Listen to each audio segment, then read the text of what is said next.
Bleacher bums, hold on tight, because the news I'm about to tell you changes everything you thought you knew about the Cubs' starting rotation.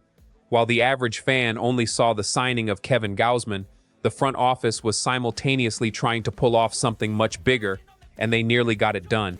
Before I break down this entire report, make sure you subscribe to Cubs Wrigley Report right now. It's quick, it's free, and it's how the Northside Nation gets breaking news first whenever the front office is making moves behind the scenes, away from the cameras of the traditional media. Subscribed?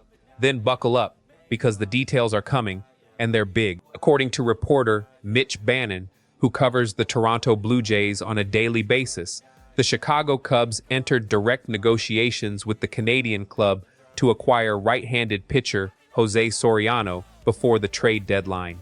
Soraniano had just been acquired by the Blue Jays from the Los Angeles Angels, and multiple teams, including the Cubs, called Toronto in an attempt to pry him away as soon as the deal was completed. The talks never turned into a trade, but the simple fact that those conversations existed shows that Jed Hoyer was willing to go far beyond Gausman, Clay Holmes, and Braxton Garrett to strengthen Chicago's starting rotation. It's rare to get such a clear look at a deal that never actually happened, and it shows just how aggressive the front office was during this trade window. The numbers behind this near acquisition explain why the Cubs were interested. Soriano is under team control through 2028, and this season he has posted a 3.24 ERA across 127 innings pitched, a level of consistency that is rare among pitchers available on the trade market. For comparison, the price to pry him away from Toronto was extremely high.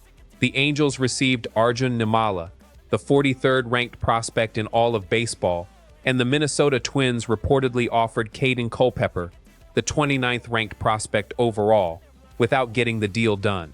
In the Cubs' case, the name used to open the proposal would have been Josiah Hartshorn, the organization's top prospect, who owns a .926 OPS across 2 levels of the minor leagues at just 19 years old. In practice, if the deal had gone through, the impact on the starting roster would have been immediate. Soriano would have given the Cubs longer-term control than Gausman, Holmes, or Garrett, all of whom are short-term pieces within the rotation. The newly revamped rotation would have added a young arm under team control through 2028, changing the team's plans not only for the remainder of this season, but for the next several years of building around its starting pitchers. It also would have changed the way Jed Hoyer approached the offseason, because one spot in the rotation would have been locked down for several years.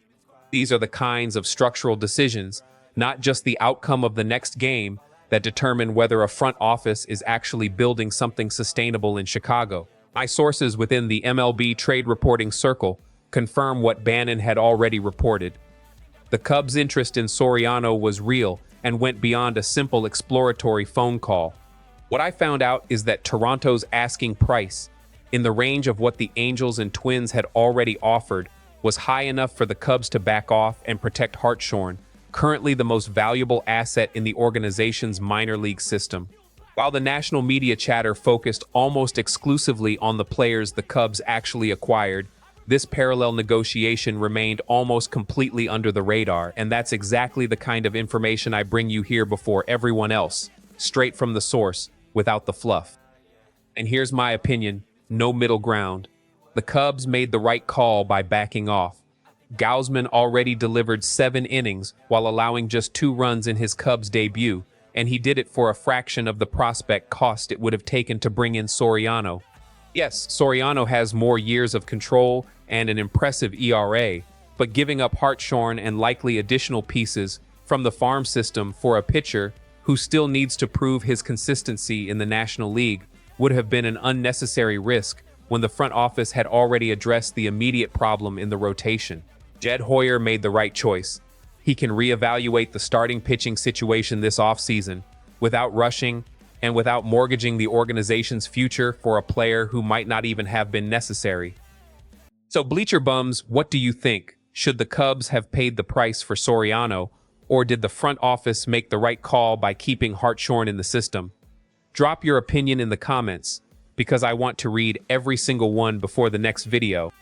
Much love from the Northside Nation, and I'll see you in the next report coming to you straight from Wrigley Field.